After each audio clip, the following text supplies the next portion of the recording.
Shalom Bapak Ibu dan Saudara terkasih. Tema renungan kita pada hari ini, harap pada Tuhan saja, tertulis dalam Mazmur 146 ayat 5. Berbahagialah orang yang mempunyai Allah Yakub sebagai penolong, yang harapannya pada Tuhan Allahnya.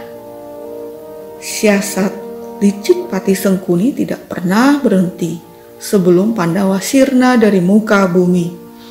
Salah satunya adalah pembuatan balai si Gala-Gala.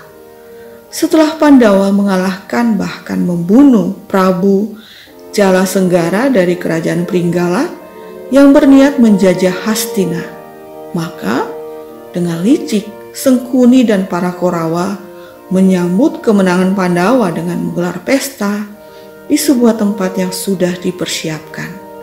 Ketika para Pandawa sudah kelelahan dalam merayakan pesta itu, mereka semua tertidur kecuali Bima.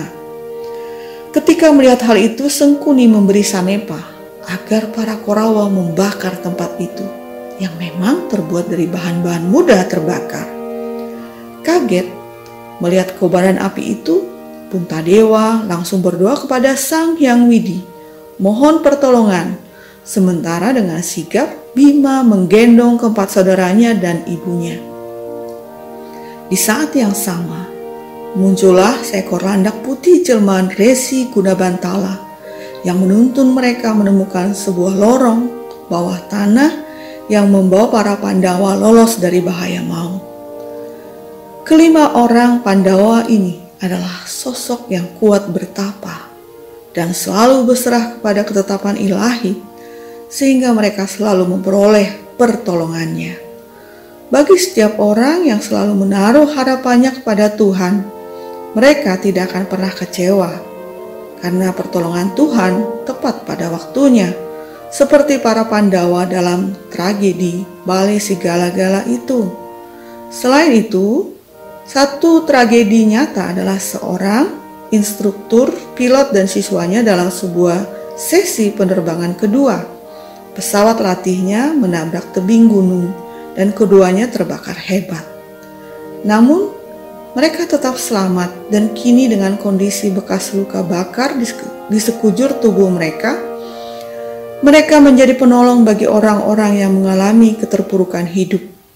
Mereka adalah pilot Sigi Hani Hadianto dan Dwi Krismawan.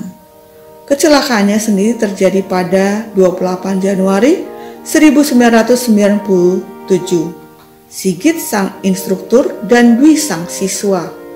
Kini mereka telah bisa melalui hidupnya dengan kondisi bekas luka bakar yang mengerikan.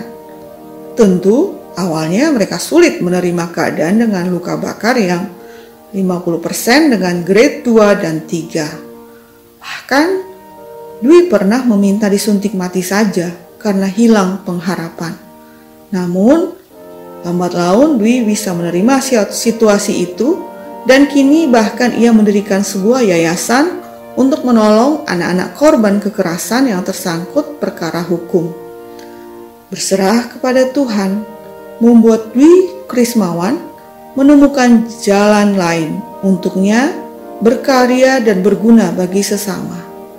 Hanya berharap pada Tuhan saja kita akan mendapat keadilannya. God will make a way where there seemed to be no way, tutur Don Moon dalam sebuah syairnya.